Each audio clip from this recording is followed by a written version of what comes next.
भाई तुम्हाला काय वाटतं की खरंच राहुल गांधी आज मावळमध्ये आले त्यांचा हेतू नक्की काय होता? मला असं वाटतं की हेतू हा स्पष्ट आहे. त्यांना जो काही गोळीबार झाला आणि ज्याच्यामध्ये शेतकऱ्यांचे मृत्यू झाले त्यांच्या घरी सांत्वनासाठी ते आले होते, हा एक मुद्दा. दुसरा महत्त्वाचा की तुमच्या त्या प्रतिक्रिया पाहताना मी पाहिलं आणि मीडियाचंही मी पाहिलं. मला एका गोष्टीचं मीडियावर काहीतरी आरोप करण्याइतका मी मोठा नक्कीच नाही, परंतु याच टेबलावरनं जेव्हा आम्ही एकदा आपल्याबरोबरच चर्चा करत होतो आणि अनेक वाहिन्यांमध्ये, तेव्हा असंही झालं की राहुल गांधी कुठं आहेत. तिथे सामनाचे संपादक म्हणत होते की नाही दिसले. त्यांच्याच सामनाची हेडलाईन होती, राहुल गांधी दाखवा वगैरे वगैरे अशी हेडलाईन होती.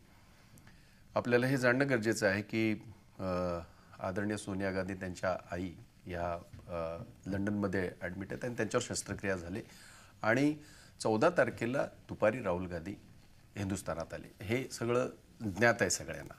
15 तारखेला त्यांनी झेंडावंदन केलं. अर्थात 16 तारखेला अण्णांचं आंदोलन आणि ह्या सगळ्या याच्या गोष्टी आपल्या समोर आहेत. जी कोर कमिटी केली त्याचे ते प्रमुख आहेत आणि म्हणून त्यांना 16 तारीख 17 तारीख हे 2 दिवस हे ज्या सगळ्या घडामोडी जे आपण सगळा देश पाहतोय, जग पाहतंय, आणि 18 तारखेला म्हणजे आज सकाळी ते आले. आणि हा कार्यक्रम किंवा हा त्यांचा दौरा हा आम्हा कोणालाही त्याची जरासुद्धा आम्हाला भनक नव्हती. मला मुद्दाम या ठिकाणी आपल्या माध्यमातून असल्या अशा प्रकारच्या प्रतिक्रिया मग काय होतात त्या असं आहे की प्रतिक्रिया प्रतिकात्मक किंवा ह्याच्या असू शकतील. आता ज्यांनी त्यांनी प्रतिक्रिया दिली ज्याचा त्याचा तो बघण्याचा दृष्टिकोन आहे, अपेक्षा असते. परंतु एक गोष्ट मला आणखीन या ठिकाणी मुद्दाम सांगावीशी वाटेल.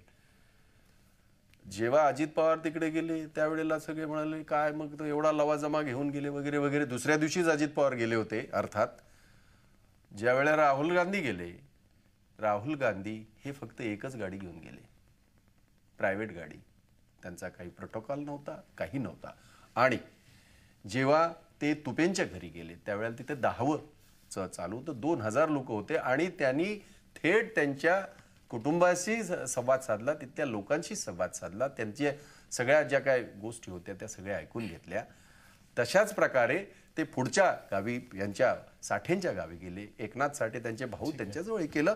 आणि मला असं वाटतं की आपण तिथल्या लोकांचं हे म्हणणं आहे की जो आता तरुणांनी काही हे केलं की त्यांना हे माहीतच नाहीये, मग याचा अर्थ की राहुल गांधी ह्याच्यामध्ये नव्हते आणि त्यामुळे त्याच्या मागच्या ज्या भावना आहेत त्या मला वाटतं समजून घेणं हे आवश्यक आहे. आणि त्यांनी मुख्यमंत्र्याला बोलवलं असतं, लवाजमा बोलवलं असतं, असं न करता अतिशय साधेपणाने ते जे प्रत्येक ठिकाणी जातात तसे ते आलेले आहेत असं मला वाटतं. अतुलजी, तुम्हाला काय वाटतं की ज्या पद्धतीची रिॲक्शन्स येतात किंवा विरोधी पक्ष पण ज्या पद्धतीने टार्गेट करताय, तुम्हाला वाटतं काही खरंच अण्णांच्या आंदोलनापासून लक्ष विचलित करण्यासाठीच राहुल गांधी यांनी ही वेळ साधली?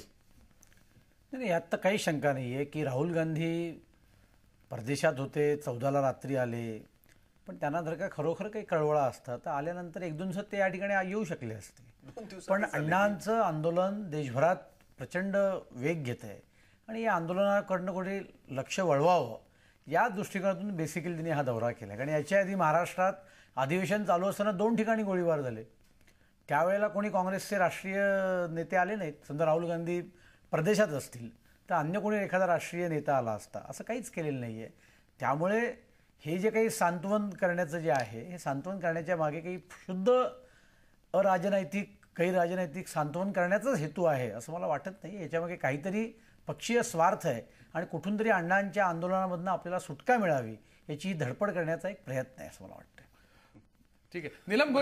नीलम गोरेजी, तुम्हाला काय वाटतं की खरंच असं वाटतंय का की फक्त विरोधी पक्षांना टार्गेट करायचं आहे आणि काँग्रेस आता टार्गेटचं लक्ष झालेलं आहे, त्यामुळे प्रत्येक गोष्टीवर टीका करायची असं विरोधी पक्षांचं धोरण आहे का? प्रश्न असा आहे की राहुल गांधींना आपण एक व्यक्ती म्हणून पाहू शकत नाही. ते काँग्रेस पक्षाचे नेते आहेत. त्याचसोबत ज्या पक्षाचे ते नेते आहेत त्यांचंच केंद्रामध्ये आणि राज्यामध्ये सरकार आहे म्हटल्यावरती आम्हाला काय टार्गेट करायचं आहे किंवा नाही याच्यापेक्षा सुद्धा संपूर्ण दोन्ही सरकारं चालवण्याची जबाबदारी त्यांच्याकडे आहे. इतकंच नव्हे तर वारंवार विधिमंडळामध्ये आणि अन्यत्र जी काही वस्तुस्थिती आम्हाला जाणीव करून दिली जाते सत्ताधारी पक्षाकडून, आणि प्रत्येक वेळेला हेच सांगलं जातं की आम्हाला जनादेश आहे, आम्हाला बहुमत मिळालेलं आहे, लोक आमच्या बरोबर आहेत. लोकांचं बहुमत मिळालेलं आहे. त्याच्यानंतरच्या काळामध्ये आता 1-1.5 वर्षामध्ये आपण चित्र बघतोय की या अधिवेशनामध्ये 3 वेळेला गोळीबार झाला. त्यात वारकऱ्यांच्या संदर्भात तर काँग्रेसला किंवा राष्ट्रवादीला टार्गेट करण्यासाठी काही तो ॲक्सिडेंट कोणीतरी घडवला हे म्हणणं सत्ताधारी पक्षालाही शक्य झालं नाही. त्यामुळे मुद्दामून टार्गेट करण्याचा प्रश्नच उद्भवत नाहीये. दुसरा भाग असा आहे की रामप्रधान समितीच्या अहवालाच्या संदर्भात अंमलबजावणीचे वगैरे जे मुद्दे होते त्याच्यात सरकारची उत्तरं समाधानकारक नव्हती. हे आम्हीच नव्हे तर सर्व माध्यमांच्या मधून वारंवार स्पष्ट झालेले, अनेक पोलीस अधिकाऱ्यांनी या गोष्टी बोललेल्या आहेत. प्रश्न असा आहे की राहुल गांधी आज ज्यावेळेला आले तर ते जसे ऑल इंडिया काँग्रेस कमिटीचे सरचिटणीस आहेत तसेच ते काँग्रेस पक्षाचे नेते आहेत आणि म्हटल्यावरती त्यांनी लवाजमा आणला का नाही आणला याच्यापेक्षा सुद्धा जनतेची जी अपेक्षा होती किंवा जे सर्व आसपास लोक होते अपेक्षा होते. नाही माझं पूर्ण होऊ दे एक वाक्य, कारण नेहमी प्रत्येक वेळेला असंच होतं की घाई तुरकायला लावता तुम्ही. माझं म्हणणं असं याच्यात की बंद जलवाहिनीमधून पाणी देण्याच्या ऐवजी ते पाणी पवनेतून डायरेक्टली रावेतमधून उचलून पिंपरी चिंचवडला मिळावं या दृष्टिकोनातून वेगळा एखादा पर्यायी प्रकल्प कसा सुरू करता येईल याबद्दलचं धोरण, किंवा ज्या पोलीस अधिकारी आपल्याला दिसले त्यांच्याच उपस्थितीमध्ये जर का नंतरची एन्क्वायरी होणार असेल तर लोकांना कसा दिलासा वाटेल, तर याबद्दल जो विचारपूस किंवा दिलासा द्यायला पाहिजे होता तो राहुल गांधींकडून अजिबात मिळाला नाही. आणि ते सरकार काय झालं, पृथ्वीराज चव्हाणांनी काय केलं किंवा गृहमंत्री काय करतायत यामध्ये कुठलाच विषय न बोलता डायरेक्टली फक्त विचारपूस गेले आणि परत गेले. म्हणजे कुठेतरी लोकांचा अपेक्षाभंग होणं स्वाभाविक आहे आणि लोकांचा अपेक्षाभंग झालाय म्हटल्यावरती आम्ही सुद्धा त्याच्याबद्दल बोललो. म्हणजे मी तर असं म्हणेन की तुम्ही म्हणता टार्गेट करायचं की नाही, आज एका बाजूला जनता जी उतरली आहे रस्त्यावरती ते काही सगळे राजकीय कार्यकर्ते नाही आहेत. त्यांच्या दृष्टीने अपेक्षा सरकारकडून हीच आहे की ते लोकपाल विधेयक त्याच्यावरती चर्चा झाली पाहिजे. दुसरीकडे संसदेत आपण चित्र बघतोय, काल सुषमा स्वराजांनी सांगितलं की आमची चर्चा करण्याची तयारी आहे, त्याच्यामध्ये विरोधी पक्षाशी चर्चेला तयार नाहीये. आणि विधिमंडळात सुद्धा आमचा हाच अनुभव आहे की आम्ही एखादी गोष्ट सुधारण्यासाठी जरी बोललो तरी त्याच्यावर प्रतिउत्तर म्हणजे विरोधी पक्षांनी काय चुका केल्या ही टीका करायची. यामधून जनतेला न्याय मिळत नाही आणि लोकांचंही समाधान होत नाहीये हे चित्र स्पष्ट झालं. आणि म्हणून राहुल गांधींच्या आजच्या भेटीमुळे ते 9 दिवसांनी का होईना आले हे ठीक झालं, परंतु 9 दिवसांनी आल्यानंतर लोकांना दिलासा देण्यामध्ये पूर्ण अपयश मिळालं. आणि कोण लवाजमा बरोबर आलं का आलं नाही का लवाजमा टाळला त्यांनी मुद्दामून, कारण रमेश बागवेंसारखे जसे गेल्याला प्रकार झाले चपला उचलण्याचे किंवा सुरेश कलमाडी धक्काबुक्की सगळं त्याच्याऐवजी यांनी ते टाळलं असेल तो त्यांचा प्रश्न आहे, परंतु लोकांना दिलासा मिळाला नाही ही वस्तुस्थिती आहे. आपण मावळच्या लोकांकडून जाणून घेऊया, कारण मावळचे एकनाथ टिके आहेत, ते आंदोलक शेतकरी पण आहेत. टिळेजी, तुम्हाला काय वाटतं की राहुल गांधी आल्यावर खरंच तुम्हाला दिलासा मिळाला का आणि तुमच्या प्रतिक्रिया तिकडच्या काय आहेत? राहुल गांधी गेले 9 दिवस झाल्यानंतर आमचं सांत्वन करायला या ठिकाणी आले. सांत्वन करायला आले तर टोप्यांचा दशक्रियेचा कार्यक्रम होता. लवाजमा जवळजवळ 2-1 लोक या ठिकाणी उपस्थित होती.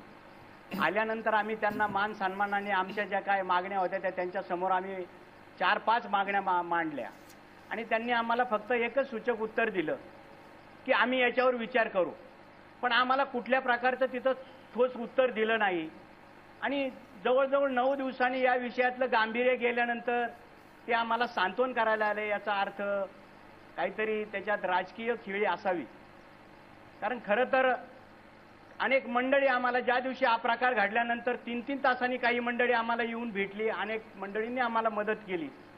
परंतु राहुलजी जवळजवळ 9 दिवसांनी अनेक वर्तमानपत्रात काही बातम्या आल्या की बा राहुल गांधी हरवलेत आणि नंतर मुख्यमंत्री येऊन गेले 6 दिवसानंतर.